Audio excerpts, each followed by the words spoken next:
Good afternoon. I am so excited to be here on another episode of the Divine Play podcast. I am Shannon Morrison. And I am Marlaina Lee. And we are so excited to have this beautiful conversation with Miss Nicolette Moore. Thank you so much for being here. Happy to be here, ladies. I'm going to tell you a little bit more about Nicolette, and then we're going to just dive into this conversation. Nicolette says, magic isn't just for fairy tales. It's what happens when you relentlessly pursue your calling. Meet Nicolette Moore, your real-life unicorn who turns agonizing heartbreak into a roadmap for others to triumph. Leading a dynamic agency, she crafts unicorn messages that make your heart-centered pros into world changers. Connect with Nicolette to design your brand building message on or off any stage. This is beautiful. I am so excited to have you here. Thank you. Thank you. Can you hear the crowds going wild? I can. I like how we all did like claw hands, like kitty cat claws. Feel sorry for the people at home who couldn't see that. Me too. Me too. Oh my gosh. Oh my goodness. So tell us, besides this, I love this. I love your bio. I love this conversation about bringing magic to the table. Tell us a little bit more about you. Oh God. No pressure. I have easy No questions, pressure. Nicolette. Marlaina is the one you should be scared of, okay?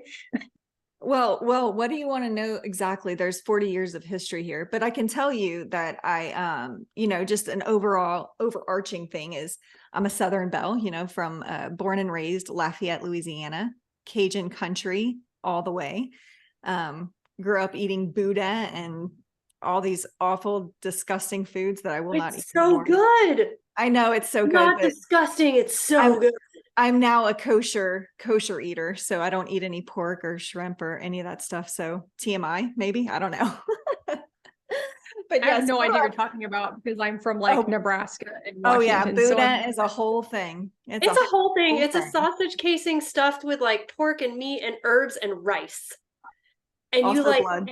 and also blood. It is disgusting. I was very resistant to Boudin the first time I ate it. I was like, oh hell no, this is not happening. And then I was married to a Cajun for 4 years. Oh snap. Yeah. And so now I'm like, girl needs some Boudin. I need to go to some Louisiana. Yeah. I have a very strong urge to say laissez les bon temps roulé right now, so I'm just saying it. Right. Laissez les bon temps roulé. That's right. Yeah, so grew up eating Buddha. And I was in Cajun country, Catholic country, which is very significant to my story, by the way. Just grew up in a really very sheltered home and small town girl, and decided when I was about 20 years old, and I decided to just spread my wings and fly. And I went across the world. I had never flown or traveled really anywhere significant. Flew across to New Zealand. No. Yeah, New Zealand. Where did I start? Yes, New Zealand. And became a missionary. Did that for 6 months and then decided, hey, that was fun. Let me join the army. So I joined the army after. And, the rest is history. I got shacked up with a man. Then had kids, and I haven't stopped having kids since. And that's about the 30,000 foot view of Nicolette Moore. And now we're here because you lived here like 6 weeks ago. 6 weeks ago is your last child. Yeah. I'm so excited for you. Congratulations again. This is amazing. And when we're recording this, he is 6 weeks old, which is amazing. Yeah. Oh, and I stalked your Facebook. He's real cute. Yeah, he's super cute. He's super cute. He's so tiny. He's so itty bitty. Yeah. So I have questions. We have to back up. So you grew up Catholic, but now you're kosher. Catholic to kosher. Yeah. So is there a conversion story in here somewhere? Oh yeah. Yeah, for sure. I think, one of I like to look at messaging, by the way. I really like to look at through lines. Like what are your different story points, those moments in time that define who you become, who you are. And the Catholic to kosher is definitely one of those a story arc for me. And so, yeah, growing up, very rigid Catholic family, did not have a lot of freedom of expression, was not free to be me, or didn't feel like I was free to be me. And when I was, the defining moment for me was being a young adult. I was about 17, 18 years old in a very toxic relationship. My first real serious boyfriend. He was a drug addict. He was a coke addict. And I would go out, I was a waitress at the time, and I would go out with him and all the kitchen staff and all the other waiters and waitresses. And we would do drugs all night long. Like I was, in the thick of it. I was doing it. I was partying, and I was living with my mom and dad. And they were okay with it. Like they didn't know really the extent of what I was doing, but they knew I was going out and partying. And anyway, there was a night where my boyfriend at the time, he went batshit crazy on me. Is it okay to curse on here? Can we? Oh, curse? Yeah. So he went nuts on please. me, and he was upset because I was hanging out with some friends. He came up and picks me up in a coke rage, and the way that I remember it, I felt like he was going to kill me that night. He was driving like a maniac on the old country Cajun roads. If you're familiar with that area, in the back country roads of Louisiana, they have like these tiny little roads, concrete roads or asphalt roads. And then the what are they called? The ditches are like stupid deep. Like, I don't know how people are not dying every day driving down these roads, like 8, 9, 10 feet deep ditches. And here's this guy like driving like a maniac, screaming at me because I had the audacity to hang out with friends. Anyway, long story short, I went to church after I met with a friend, and she was like, come to church with me. And I was like, okay, just wanting to find somewhere I could, I don't know, like I just knew I was needing something beyond this group of people that I was a part of. And all these people of this community that I found were all Christian, not Catholic, and they were non-denominational. And I just fell in love with this group of people. I felt really connected to them. I went home to my parents and I told them, I'm leaving the Catholic Church. Like, I'm not doing this mass thing anymore. I felt like there was a lot of hypocrisy in the church. I didn't feel love or passion or connection there. And I did with this group of people. And my mom was like, she pretty much told me I was going to hell. She told me that, it was the worst decision of my life. And I really resented her for that for a very long time, because I thought, here I am in an abusive relationship. You can see it's unhealthy. You see I'm going out and partying, and it's okay as long as I go to mass on Sundays. And that was one of those moments in my life where I realized I've got to, like, I can't rely on what other people think of me or what they say to me. Like, it's one of those moments where I just stood on my feet a little bit stronger and saw the importance of my own, like the navigation of conversations in my own mind and what I chose to do with them, instead of, yielding to my mommy and saying, okay, I'll stay Catholic. It's like, no, this is my journey. So kosher came later, but that was the tipping point for me to start exploring faith outside of Catholicism. The whole kosher thing it's a whole other thing. Whole other conversion story. I like the tagline though. Yeah, it's part of the timeline. Yeah.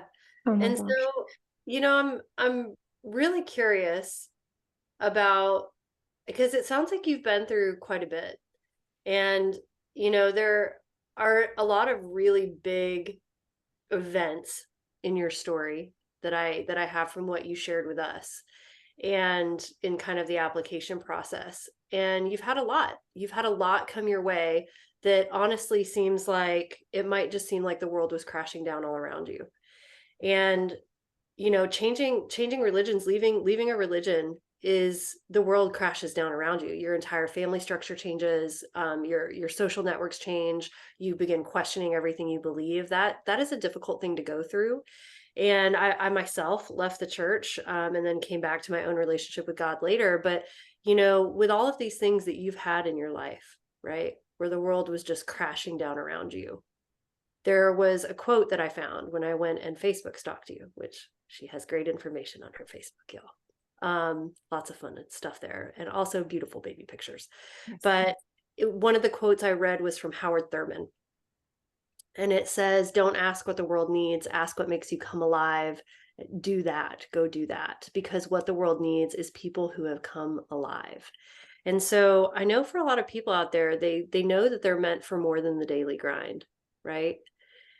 And they are crushed.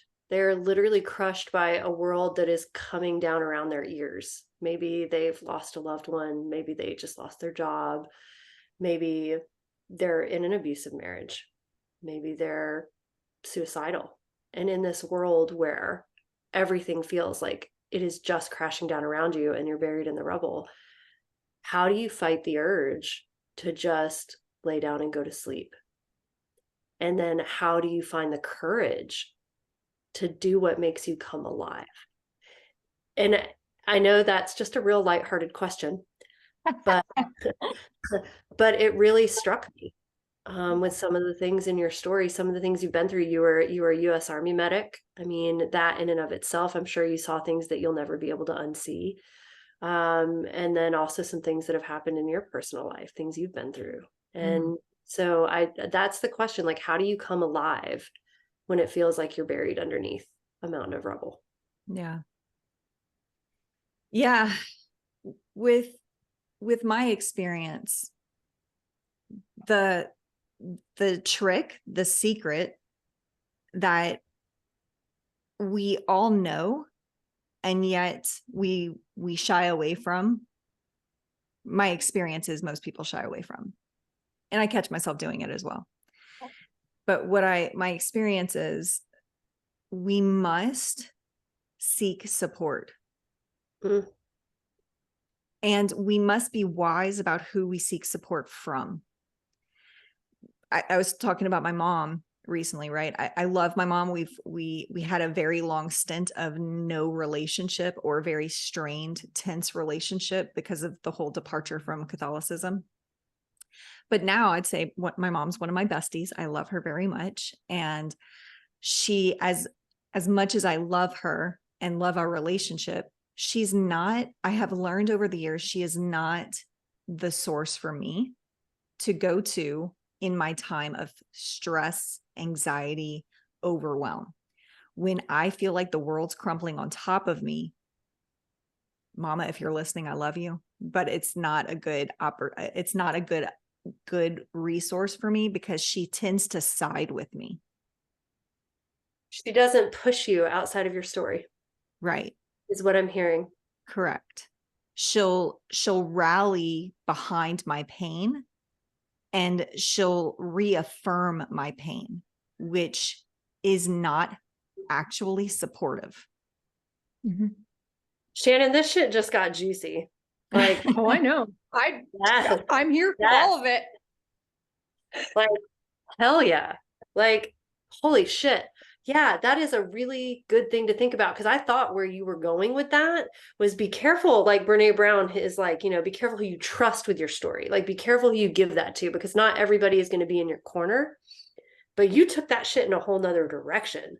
Like, careful who you go to with your painful story, because you don't want them to reinforce it.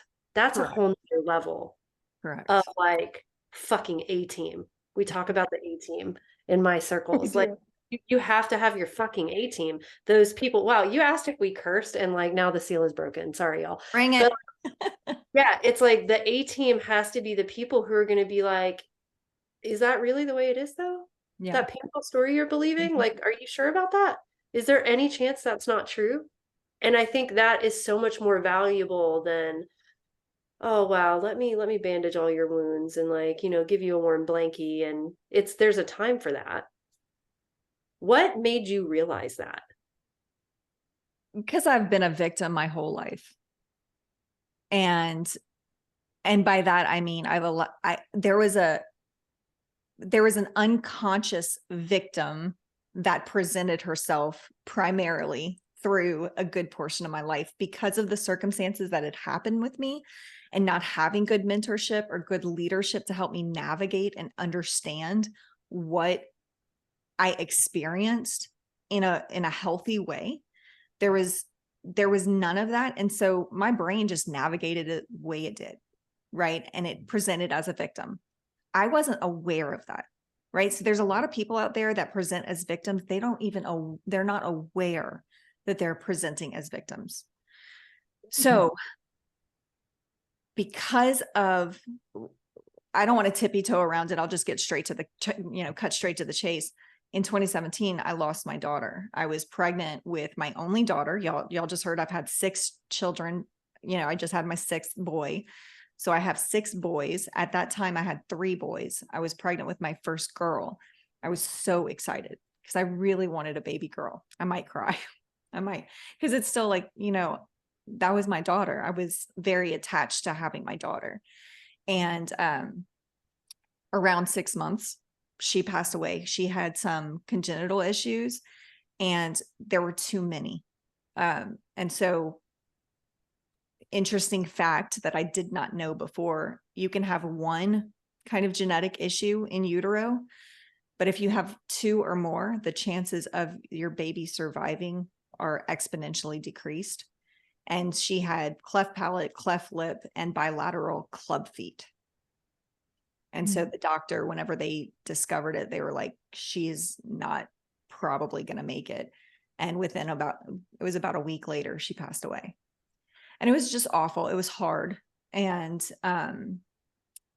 that was like, I just led into the dark night of it was the dark year of my life, and I was bullied growing up. I've had sexual misconduct done to me. I've had, a lot of things that I didn't know how to navigate. And that was the climax for me. It was, like you said, it was that sense of, I've had so much pain in my life. I didn't know how to navigate. And then this thing happened and it was like, game over. I can't breathe. I cannot process the amount of pain I'm in. And so, you ask, what was the question? I'm like, I'm getting lost. How did you figure it out? You're not lost at all. You're right on time. You're not lost at all. No, I can ramble, y'all. Yeah, but you know what? The magic fucking happens sometimes in the telling of our stories. You know that. For You know sure. that. But how did you figure out who to go to, or how did you figure out that basically to lift yourself out of this darkness? You said you get to seek support, but actually supportive humans or support that's actually going to be helpful. Right. Push your edges, question your story. So here I am, struggling with what happened with Libby, and talk to my mom about it. And she would just reaffirm my pain. Right. Mm-hmm. Talk to my husband about it. It was shit tense with my husband. Like, it was so, you could feel it, you could cut it, it was just so tense between him and I after. And he was not supportive, even though he knew how much pain I was in. Like, he didn't know how to navigate it. Right. Mm-hmm. So this is a good point. We cannot go to somebody who doesn't even know how to navigate their own emotional state and expect them to help us navigate ours. And so what happened with me was, about 8 months later, I was literally planning out my suicide. I'm like, how do I kill myself? Because I cannot bear to live. I can't breathe. I'm miserable. I hate my husband. I'm so not even connected with my kids. I don't even know the purpose of my existence. I just want to die because it'll take the pain away. Like, that's where my head was at. And one day the reason why I didn't go through with it, initially when I had the thought, was I didn't want my kids to be the kids who had their mom kill herself. Right. So it's like, it's got to be accidental. How do we fudge this thing? Well, one day I'm numbing out. I'm checked out hanging out in my bedroom. I'm on YouTube just scrolling. And I came across this video of this woman. Her name's Lisa Nichols. Love her. She's like, I'm her forever champion. Come across this video of hers. And I don't remember the specific video, but I remember the message. The message was that I could pull myself up from the muck. right? That I could actually turn what had happened into purpose, that it could actually, there could be something beautiful on the other side, but I'd never know if I didn't make the choice to improve my life for myself. So I chose. I just chose to believe her. I just chose to say, okay, like, what if she's right? And somebody who doesn't have the emotional intelligence or capacity to see beyond that pain wouldn't have that kind of message. And so it's, to me, from there, I became obsessed with finding leaders and mentors and guides who had learned how to navigate emotional shit in order to learn from them, stand on the shoulders of giants, so to speak. How do I take their wisdom and apply it to my pain and to my life so I can improve and excel? And so I just started to see the difference, the contrast between, I go to mom to talk to her about what is going on with my life and go to her to cry or bitch or whatever. And she would reaffirm. She's doing it because she thinks it's her way of expressing love to me and compassion, but it's not helpful because it reaffirms my pain, right? It reaffirms my victim, versus going to these, even though they might not be besties of me or like people that I could call, I could go and listen to Lisa. I could go and listen to Dr. John DeMartini. I can go and listen to a lot of these mentors that I love. And I'm like doing this, like we're talking on the phone. We're not talking on the phone, but I could go to them and really start to take what they say and apply and just see the difference, like just see the difference in the way they talk about the painful situations that life can present to us versus having those conversations. And my mom's not the only person. Like, I don't mean to just call my mom out. She's just, easy for me to talk about. But the more and more I've done this work and been in this headspace of how do I live a life worth living, even with the pain of my past? And I've just seen conversation after conversation. I get really tired of talking to somebody if I'm in a victim-y mind and they're reaffirming me. I'm like, I just don't even want to have the conversation, because I know now that is not a conversation worth having. In the recovery space, we call this signing off on your bullshit. I don't want somebody to sign off on my bullshit. I want somebody to hold up the mirror for me and be like, hey, are you sure about that? Yeah. Like, could it be another way? Yeah. 100%. 100%. And so it's something that's really, really important to pay attention to. When I coach, and I've been coaching now for several years, and I coach new entrepreneurs that are coming in, they want to build their brand. They want to, get visibility. They want to have offers that they can make from home, and they want to have the dream life, but they wrestle with the mindset. They wrestle with their smallness. And it would be really easy for me to just let them stay there. And Shannon's seen it. I hope Shannon's seen me confront some of my clients' beliefs, because it's like, you don't serve somebody if you're reaffirming their smallness. So whether it's yourself in that situation where you're in victim, or you're sad, or you feel like you're suffocating and you feel like the world's coming down on you, or you see somebody in that situation, the worst thing to do is say you're right. Or the worst thing to do is to be like, to affirm it. Well, it affirms their helplessness. Yeah. In victim. Yeah, for sure. And we're here because our goal is to create an impact, or we have a story to share, and it's a season of joy. How do we create joy? And what I hear you saying, and I love it, because our audience, I am sure everybody is resonating, and they feel the pain, they feel the struggle. They know Marlaina pulled her Kleenex out. I told y'all we're going to need a Kleenex before we even get started. The story is raw and real, and I love that you giving others permission, because I've done the same thing, and not always our circle of humans that we are connected to will elevate us to a new way of being. And so there are, and now I know why that conference that you went to in person was so profound. Like now I'm like connecting the story and the pieces. Seeing you there and is amazing now as I'm just putting the pieces together in my brain.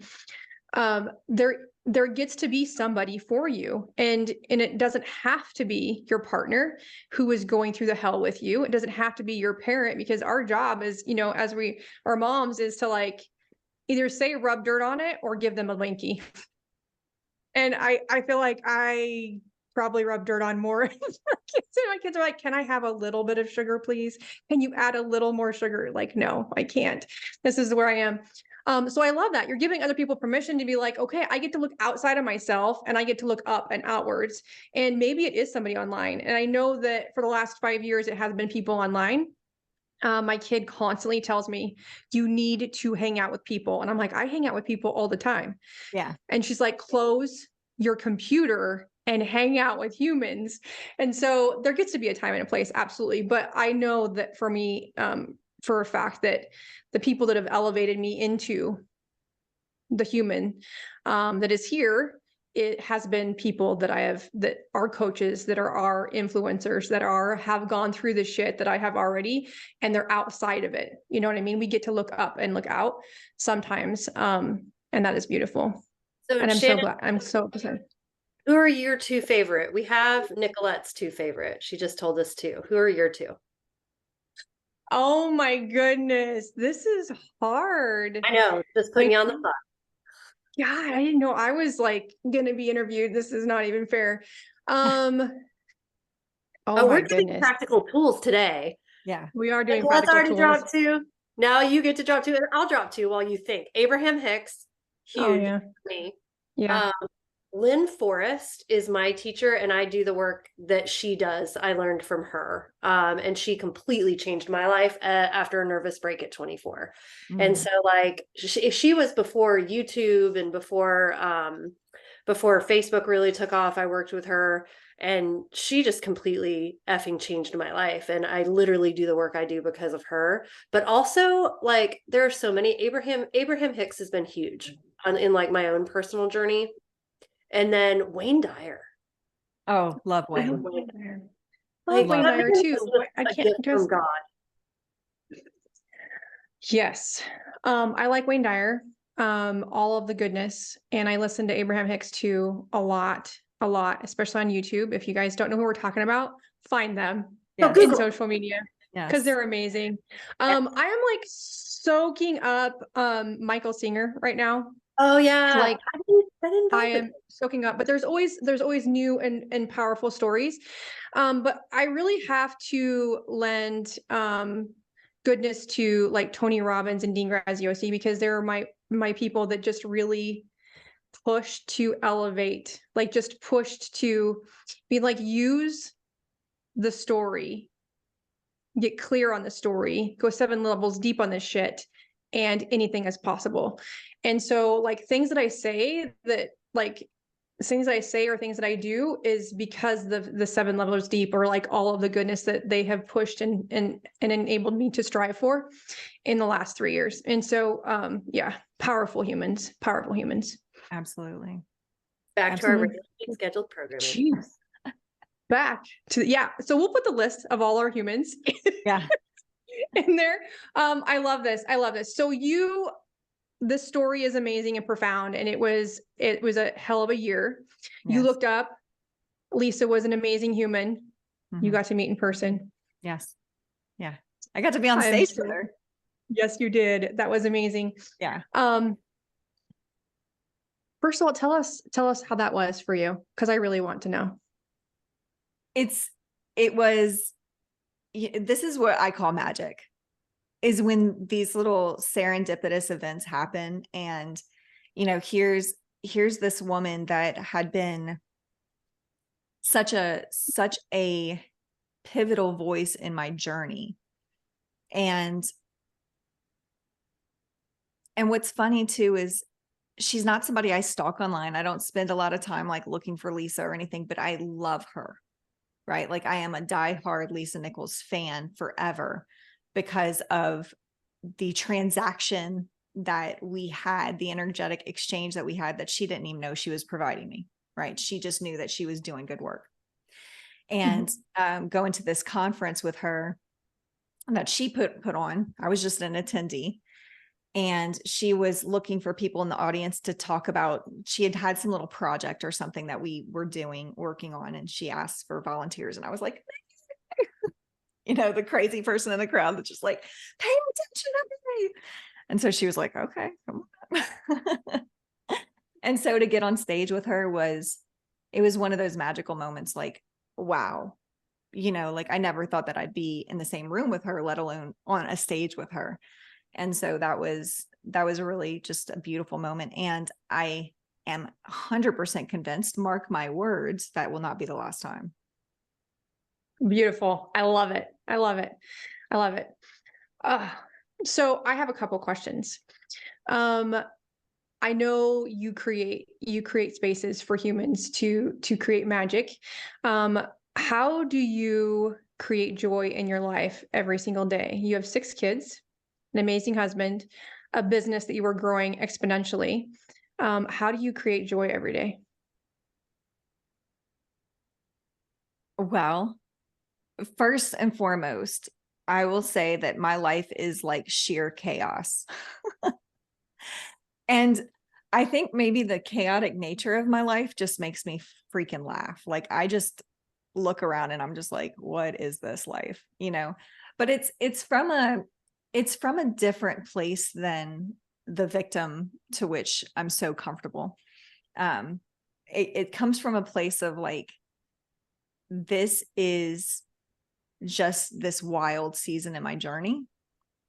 And so actually just the chaos gives me a lot of joy, because it's like this idea. I'm not very familiar with this concept, but have y'all ever heard of the concept of contrast? Bob Proctor talks about it. Mm-hmm. Okay.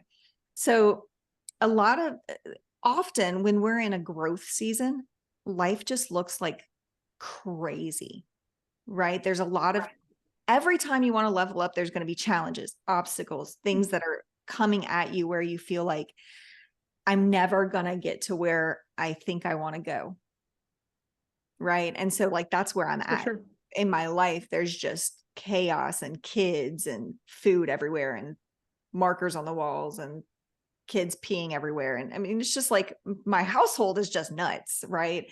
And that was being rated G. Okay. That was being very rated G. Literally getting a visual of 6 boys. Like, there's not enough bathrooms.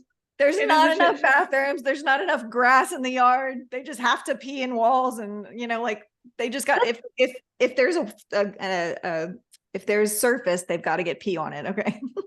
Yeah. It's just a shit show over there. Like that's really the quickest way to sum it up. My life is a shit show. It is it's just a shit show. Why do you think the background's blurred? There's just pee everywhere. There's just pee. No, there's not. Oh my God, that's so funny. Oh my God. Okay. So you have to, I have to laugh at it. And I could, and I'm not going to lie and say that I never do, but I could just like be in this sense of nothing's going to ever work. Right. I'll never be who I want to be. I'll never create what I want to create. And I definitely teeter there. Like, I'm not saying that it's perfect. I definitely can teeter there, but I just have to always, here's a trick. Here's a secret. If you don't know it yet, I really hope your audience listens. Like, please listen to this. You can have the shitty thoughts. The shitty thoughts will always, always, always be there. You got to learn to stop believing them. So that's the distinction for me, is like, my brain goes there.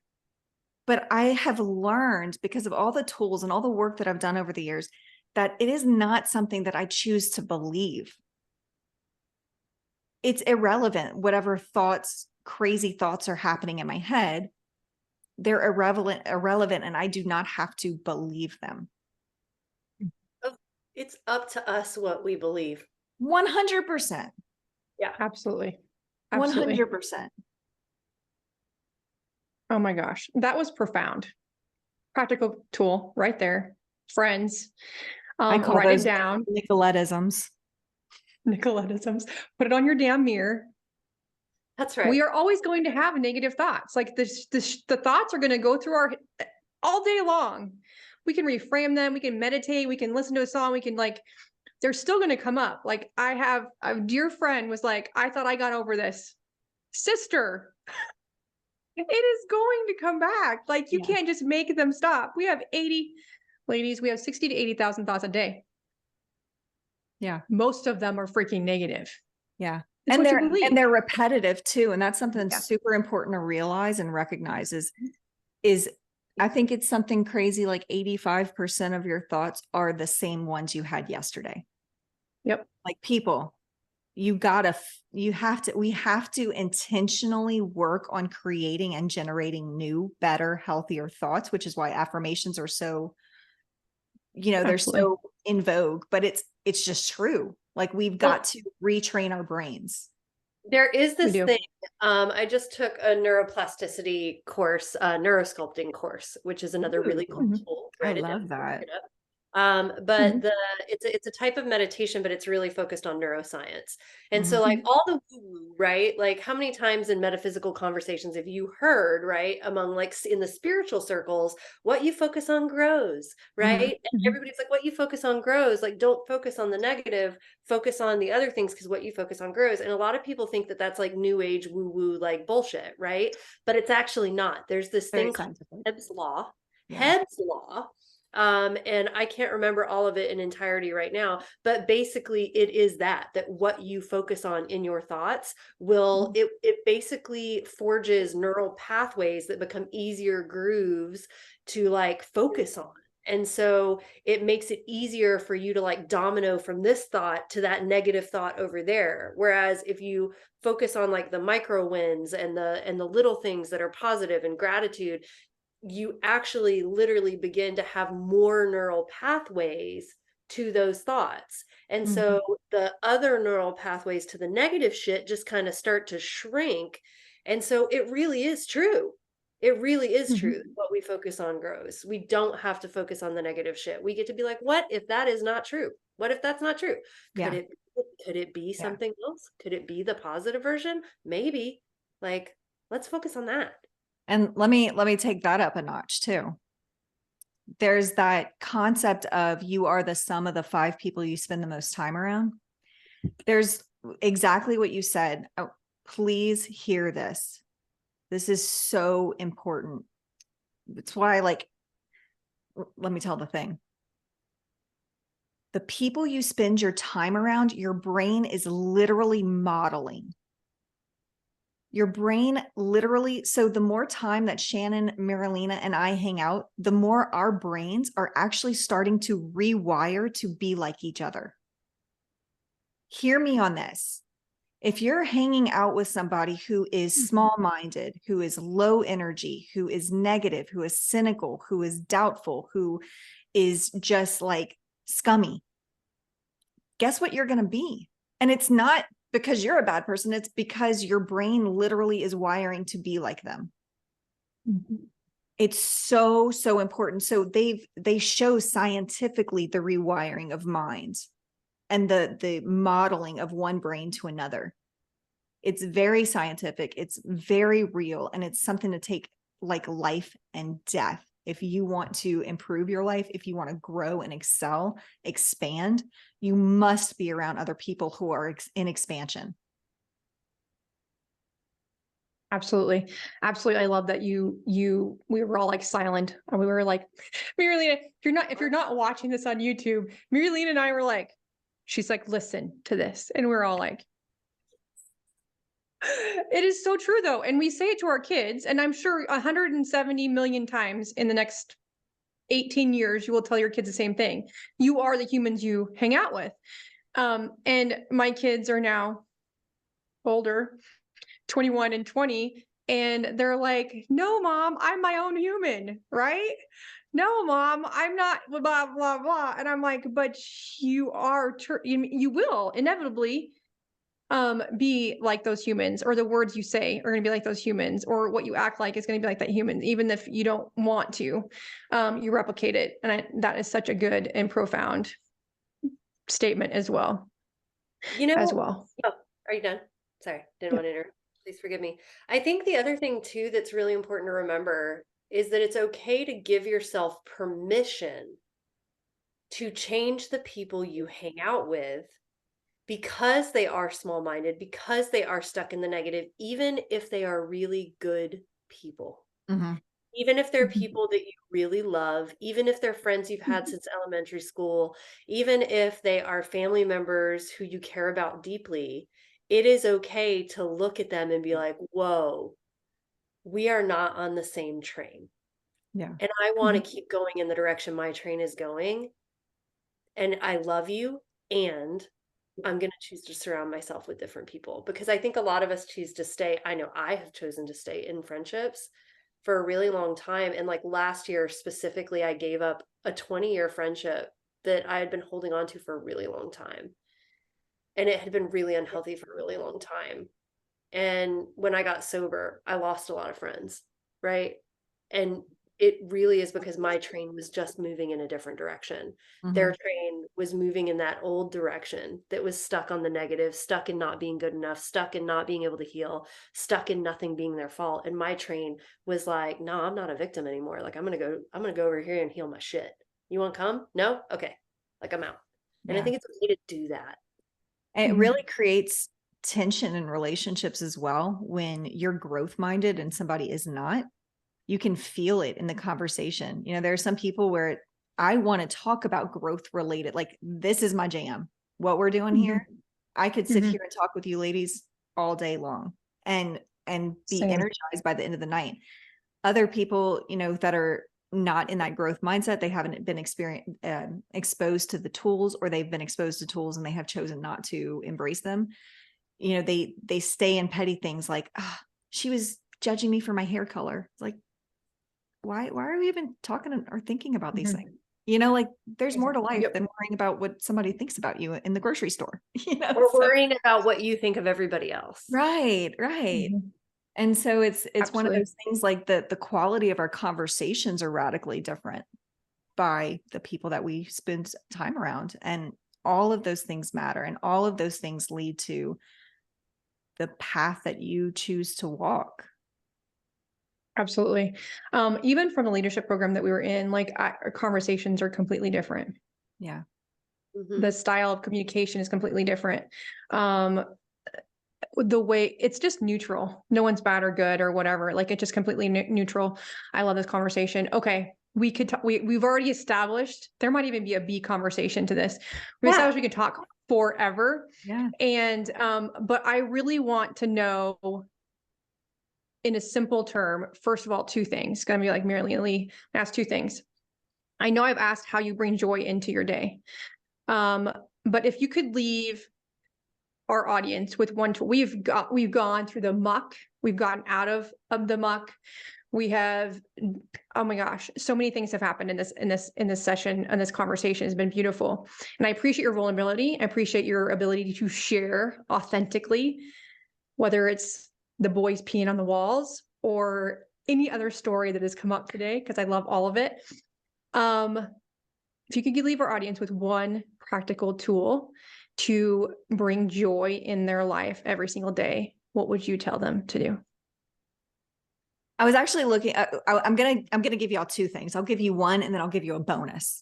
Okay. Yes. I love bonuses. I just looked this thing up because this was a tool.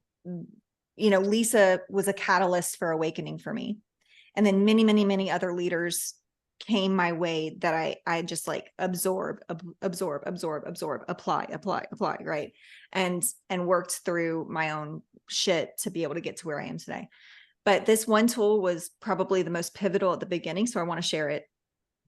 The 4 Agreements by Miguel Ruiz. If you have not checked that book, it's so simple. And the one piece of it that saved my marriage was don't take anything personally. because I was taking everything personally. Right.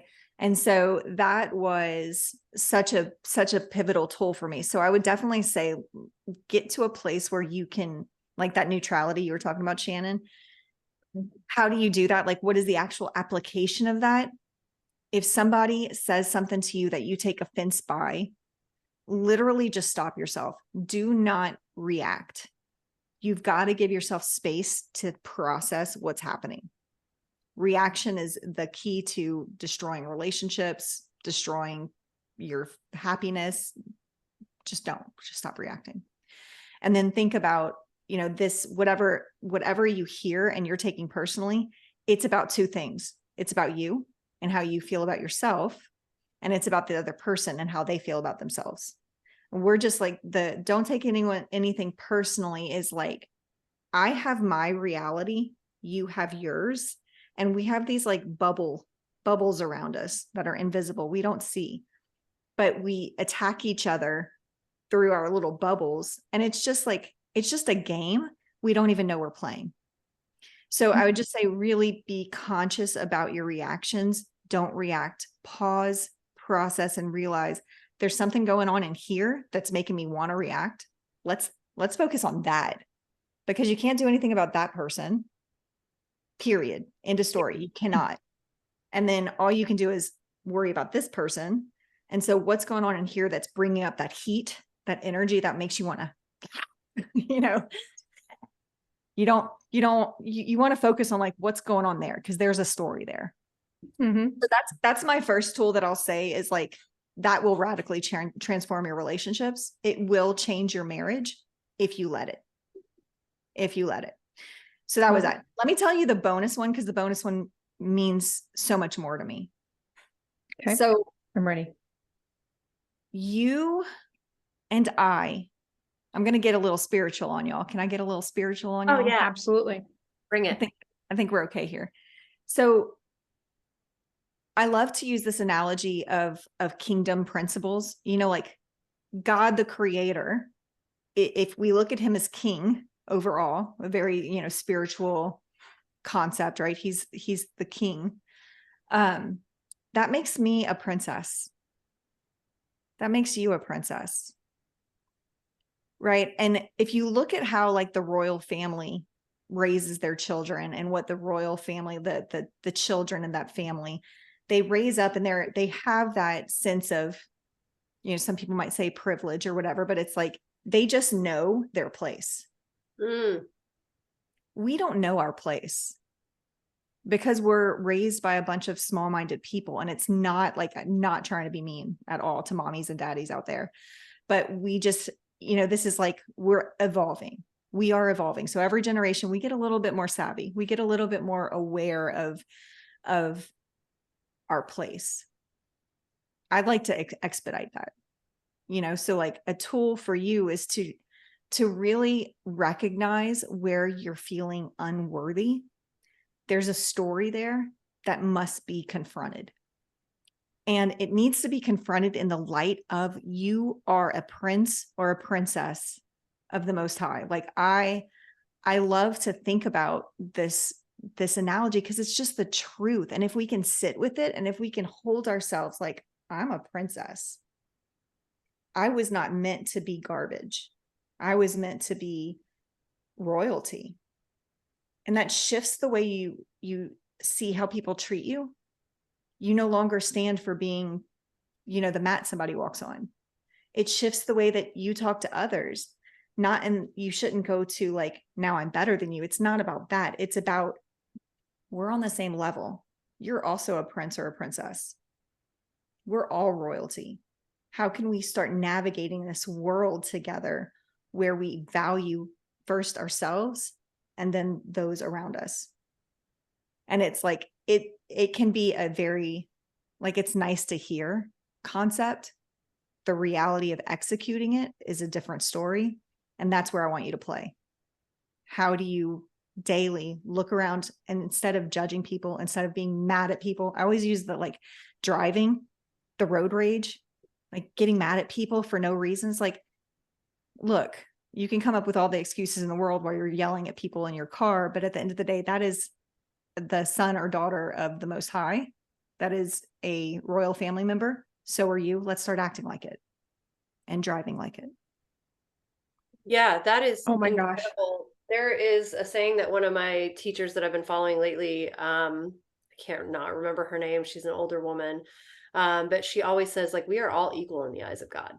Like, you need to understand, like, we are all equal in the eyes of God. Like, we are all literally mirrors of each other. We're reflections of God, right? Like, that's literally why we were created. And then in the spiritual lineage, one of the lineages in which I study, what was shared with me was that the root of all suffering is avidya, which is ignorance, right? And it's this ignorance of the true nature of who and what we are. Yes, 100%.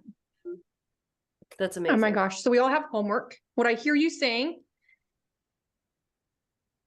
is we all have homework. And it is to elevate our way of being, because we all are princes and princesses of the Most High.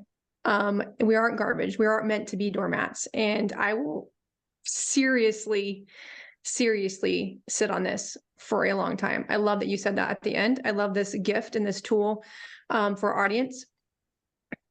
Nicolette, this has been beautiful. Beautiful. I love this conversation. Pretty sure there's going to be a B. Hey, Yes, bring it we on. had Let's like- have a I'm B like- and a C and a D and an E. Let's have the whole alphabet. I love it. I don't even feel like we got into the thick of what we could have done and brought out in this conversation. We just touched, friends. We just touched this conversation a little bit. This has been absolutely amazing. Thank you so much for sharing your stories and your time with us. Yeah, thank you for I know having that me. our audience is like, wow. And so tell us where they can find you. Tell us where to go. They can connect with you if your story resonates, or they want to know more about what you're bringing to the world. Yeah, come check me out on nicolettemore.com. You can find me there. I promise. And and you can always come hit me up in the DMs in Facebook. I'm always in the DMs. So we can be friends on Facebook. Literally my URL is facebook.com/friends with Nicolette. So come be friends. And yeah, you can find me. You can find me online. Just look me up. Yeah. And Nicolette, Awesome. you are going to have a really awesome offering coming out soon, I believe, Yes. where people who are out there shining their light, right? As a child of God, they're out there, they're shining their light, they're doing good things in the world. And I think it has to do with unicorns and speaking, if I remember correctly. Yeah, so it hit me a few weeks ago. By the way, any entrepreneurs listening, like, just let yourself evolve. Don't get married to ideas, because they're just going to evolve. So let it. Okay. So Love I had it. to say that. That was an extra bonus. Yeah, extra bonus. So I had this idea a few weeks ago about this concept of your USP in marketing, unique selling proposition. All right, y'all are familiar. Well, I had this idea of, it's not really about your unique selling prop. I thought it's your unique story. And then I took it another step and said, it's actually your unicorn story, because your unicorn story is what makes you like that special juju that is only for you. No one can take it from you. And so I thought, how can I make unicorns? And that came to me because a client called me her partner unicorn. And I just thought, I fucking love that shit. That is amazing. I love it too. I'm just going to lean into unicorn like crazy, because I just really love it. It's just such a fun, happy idea. And speaking of joy, let's all be unicorns together. And unicorns are just rare, and they get to embrace their own unique colors. So, and tell their unique tales. Tails, unicorn. Yes, I get it. I'm with you. I try. Anyway, so I have, we're doing a Voice of Purpose. It's a speaking competition. I'm going to start restructuring it for 2024 into a speaking experience, because I believe that's what it is. Would that be fair to say, Shannon? Yes. It's a speaking experience. Yes. Yeah. Is it definitely a speaking experience? Yeah, it's far beyond a competition. But the whole idea is, how do you find your unique story? How do you find something that is the anchor point of the business that you're building? And how do you connect all the pieces so that everything is uniquely you, is your unique ecosystem that nobody else can touch. No one can touch it. And it all starts with your message. And so I'm obsessed with this because I want to create other Lisa Nichols in the world, right? Lisa made such an impact in my life. And I know that we just need more. Like, we need to multiply. We need to multiply like crazy. So maybe we should call each other, bunny rabbits or something. Bunny rabbits. You really, no, I'm just gonna leave that alone. Never mind. Anyway, so we need more of us, right? We need more of us. And I want to create that stage, that platform to be able to help other heart-centered humans who want to make the world a better place and bring this elevated level of thinking into their businesses. I want to give them a stage. I want to help them to formulate their message that they can build their business around.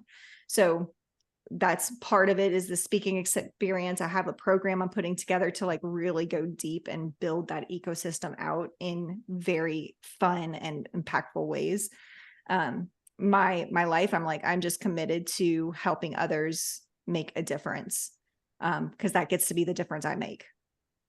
All right. Absolutely. Well, Oh my gosh, that's check beautiful. out a website, check out her offerings, check out the speaker experience. I want to be in that next year. Like, yes. Come on, girl. Bring it. Thank you so much for being here. This was a killer conversation. Yeah, It is. Thank you so much. Thank you so much for having me. Oh my gosh. Have an amazing day. We'll see you next episode. Thank you. Toodles. Bye.